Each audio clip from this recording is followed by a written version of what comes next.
How children and young people learn.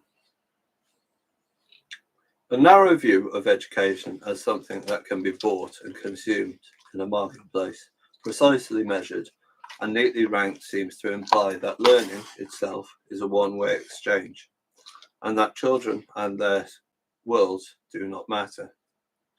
While schooling might represent a core feature of childhood, adolescence, and beyond, it will be shown that learning is active rather than passive and is not confined to formal education settings. This section explores key ideas about what children are taught, curriculum, and how they should be taught, pedagogy. I was trying not to learn what pedagogy meant. Now they've just cunningly taught me. All last year, not finding out what it meant. By the end of the 19th century, psychologists began to ask whether, rather than being empty vessels, children were a unique kind of internal architecture that shaped their cognitive development differently from adults. Views of children as active learners laid the foundation for these theories.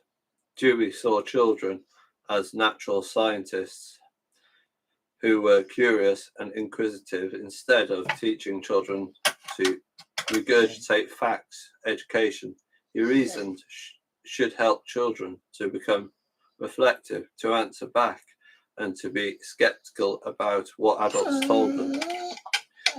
The big question was that if children did have different ways of thinking from adults, how could practitioners adopt pedagogy to meet these individual needs and maximize the impact of learning in the classroom? In the 20th century, three contrasting perspectives developed to address this. These took different views on four key issues: whether children's learning is more active or passive, whether it requires interacting with a physical or the social and cultural environment.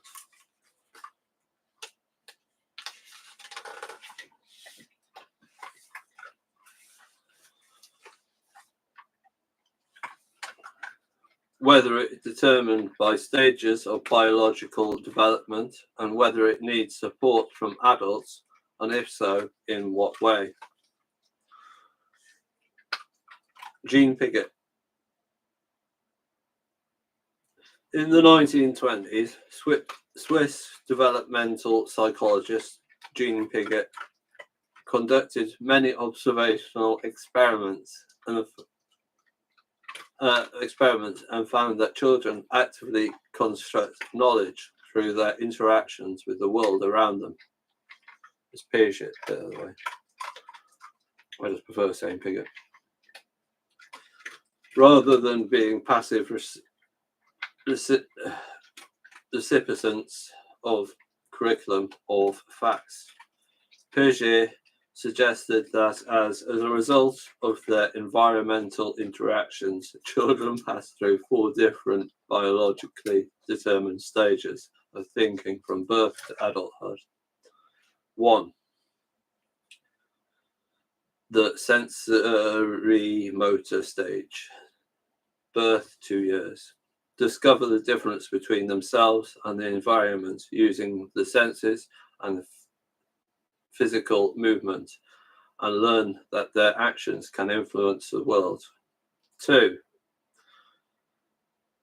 The pre-operational stage, 2 to 7 years. Learn how to use words and symbols to represent things, but often see the world from the point of view. 3. Concrete operational stage, 7 to 11. Start to use logic and reasoning. And 4. The formal operational stage, 12 plus years. Acquire the skills of logical and more complex abstract reasoning. An early concept children learn in the sensory motor stage is object performance. For example, if a ball rolls into some undergrowth, an infant will first think it has ceased to exist. However, with a combination of brain development and experience interacting with objects, young children learn that physical objects that are out of view still exist, even if they cannot see them. Piaget stressed that children must pass through each stage in this sequence to cope with challenges of the next stage. Aspects of Piaget's theory of the development of children's thinking have been supported by innumerable replications of his classic experiments with young children. You can see many examples on the internet. However, Piaget's theory has also been criticized. It is rather rigid, assuming that all children learn in the same way at the same time, not allowing for individual and cultural differences. It does not factor in how children can learn earlier than the proposed stages if information is relevant to them, and it assumes that children mostly learn by interacting with the environment alone, failing to factor in the influence of interactions with parents, teachers, and other children enough. The use of Piaget's theory has led in education to a focus on children's development as an individualized, biologically defined stages process in which there is a right time to have acquired certain skills. Consider the assumptions that underlie the idea of children's school readiness as discussed in chapter 2 and 3. The core idea that children individually construct their learning by interacting with the world around them contrasts the alternative perspectives proposed by Lev Vygotsky and Jerome Bruner, whilst they are also focused on children's active involvement in their learning. They place more emphasis on how children's internal worlds and learning are constructed through the use of social and cultural tools, e.g. language, and social relationships, e.g. with teachers, parents, and or peers. Lev Vygotsky, Russian psychologist, 1896 to 1934. Vygotsky highlighted the important impact of interaction between the children and their home and their community upon learning. As children interact with and influence their own cultures, they in turn make new cultures. He emphasized the importance of play in children and young people's learning, especially in relation to the context of language and forming social connections, rather than focusing on children existing in discrete biologically determined stages. Instead, Vygotsky addressed the social influences within children's lives that gradually determined stages. Instead, Vygotsky addressed the social influences within children's lives that gradually shape and reshape their development. Jerome Bruner, American psychologist, 1915 to 2016. In contrast to the Piagetian idea of distinct biology-primed age-based stages of readiness, Bruner used the analogy of scaffolding to suggest that support and guidance allow children to progress their learning. This implies that it is the world around the child that must support their learning, not the child alone. In schools, methods of teaching build bridges to help children to progress in gaining new skills and topics. Equally, scaffolding can facilitate learning beyond the classroom in parents' and children's own friendship groups and communities. Children can learn anything, it is argued, if the new task or activity builds on the skills and language that they have already mastered.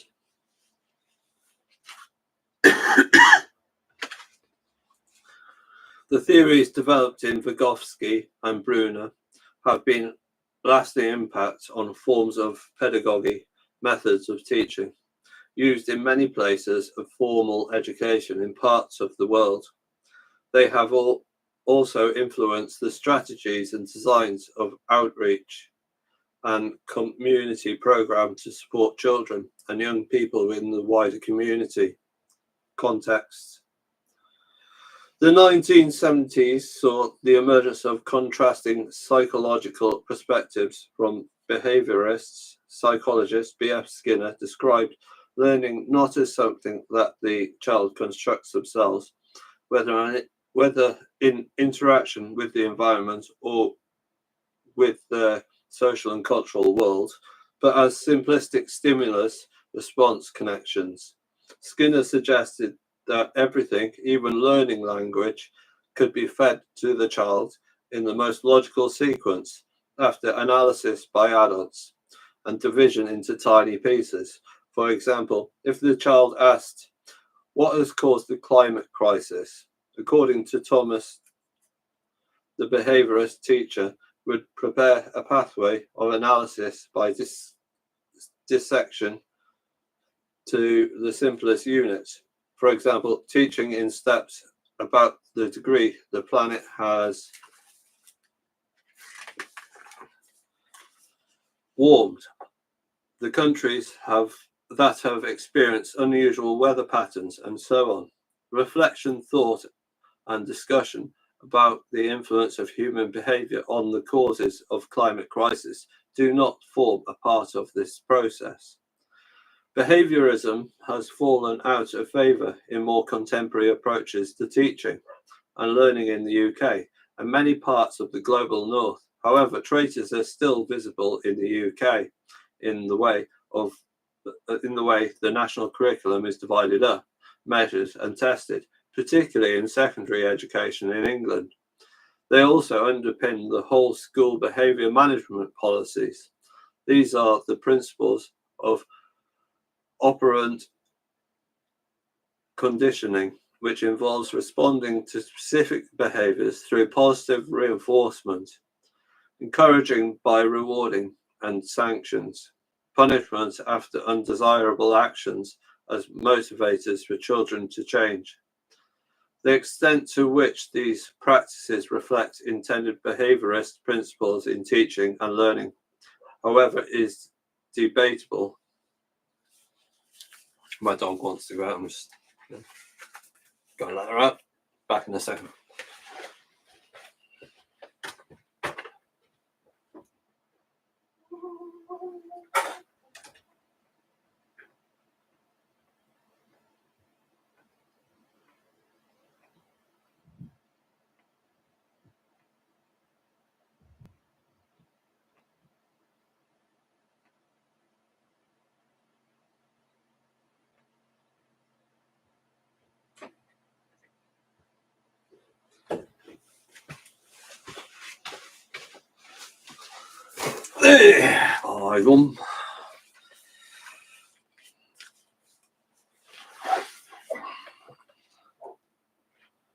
Isolation booths are a form of behaviour management, albeit highly controversial,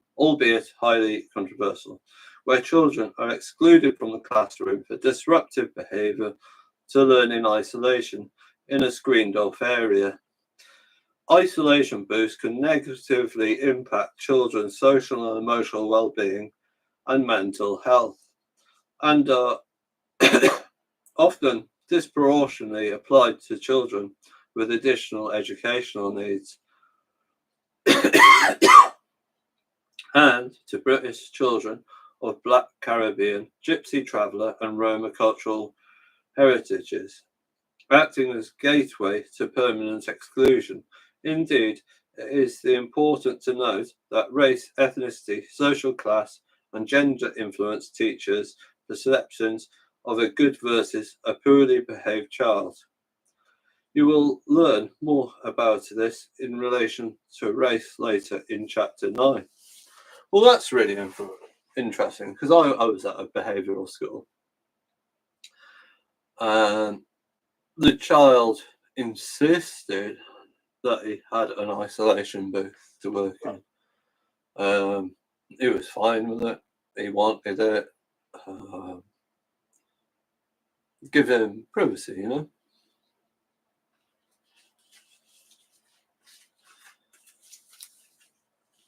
So that's quite interesting that it's frowned upon, yet it was good in my experience. Key points. Psychology gives us different ways to understand how children and young people learn as they interact with their social environments. Learning itself is not a solitary activity that is confined to a school or dedicated to educational organisations. It can also happen between children and parents, within families, other children, and in communities.